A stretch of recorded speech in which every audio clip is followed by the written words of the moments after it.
इसमें के की वैल्यू फाइंड करनी है। तो गिवन है k to the power 32 equal to 2 to the power k. तो इसको स्टार्ट करते हैं। K to the power 32 equals to 2 to the power k. इसमें हम both the sides k to the power 1 by k to the power लिख देते हैं। K to the power 32, इसकी जो होल पावर हम ले लेते हैं 1 बाय के। ये both the sides 2 to the power k to the power 1 by k. जैसे स्क्वायरिंग बोथ द साइड्स या क्यूबिंग बोथ द साइड्स, उस टाइप से 1 बाय के बोथ द साइड्स हम दोनों की पावर लिख देते हैं। तो उसके लिए क्यों लिखा ये के से के यहाँ पे कैंसिल कर सकते हैं। तो ये आपका आ जाता है k to the power 32 upon के इक्वल्स टू 2, क्योंकि के से के कैंसिल, 2 टू द पावर 1 2 होता है। तो ये हम यहाँ पे इसको लिख सकते हैं इस टाइप से। अब इसमें बोथ द साइड्स 1/32 दोनों की पावर हम बोथ द साइड्स पावर लिख देते हैं। तो उससे क्या होगा, 1/32 से 32 इज कैंसिल्ड। तो नेक्स्ट स्टेप में k to the power 32 upon k to the power 1/32 equals to 2 to the power में भी लिख सकते हैं 1/32। तो इसमें 32 कैंसिल कर सकते हैं। नेक्स्ट स्टेप में जैसे गिवन है 32 अपॉन के इंटू में 1/32 equals to 2 to the power 1/32। तो ये भी पावर दोनों है, दोनों पावर्स का मल्टीप्लिकेशन हो सकता है इस टाइप से। तो इसमें 32 इज कैंसिल्ड। इसके बाद के टू द पावर ये आ जाता है 1/k, क्योंकि कैंसिल हो गया तो 1/k लिख सकते हैं लेफ्ट हैंड साइड में।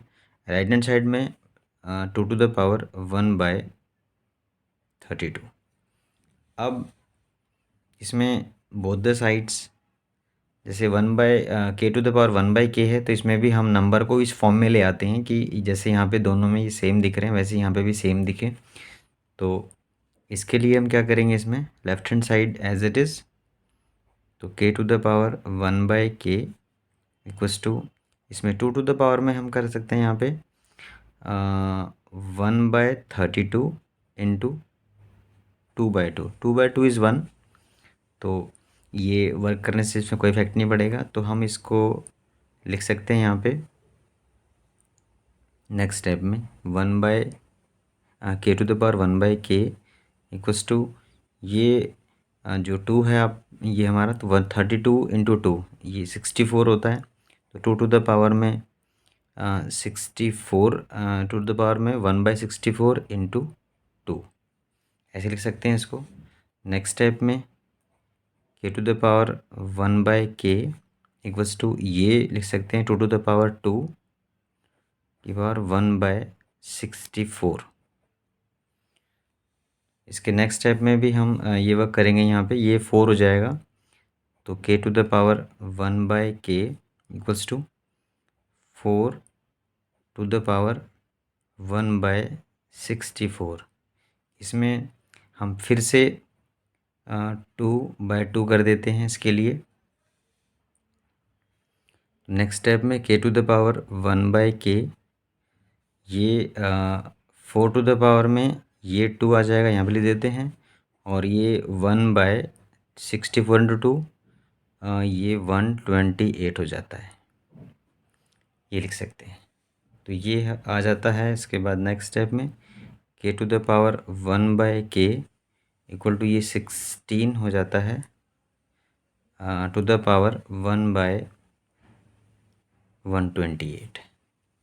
नेक्स्ट स्टेप में इसमें फिर से एक बार मल्टीप्लाई कर लेते हैं यहाँ पे पावर में 2/2 से, 2/2, और ये 1 ही हो जाएगा। नेक्स्ट स्टेप में हम ले सकते हैं यहाँ पे k to the power 1/k equals to, ये 16 टू द पावर 2, ये जो 2 है ये लिख देते हैं यहाँ पे।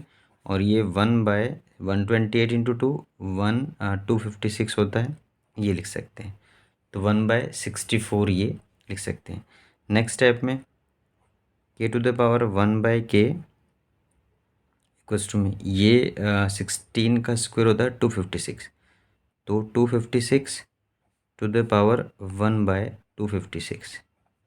तो अब ये उस फॉर्म में आ गया कि जैसे यहाँ पे k था टू द पावर 1/k है, इधर इक्वल्स टू में भी 256 टू द पावर 1/256। तो इसमें अगर हम बोथ द साइड्स कंपेयर करते हैं, जैसे इसको इससे कंपेयर कर रहे हैं इसको इससे, तो इसको देख के हम लिख सकते हैं नेक्स्ट स्टेप में कि जो k की वैल्यू होगी वो होगी 256। तो ये k की वैल्यू आ जाती है, k की वैल्यू आ जाती है। तो स्टार्टिंग में हमें जैसे कि क्वेश्चन हमें गिवन था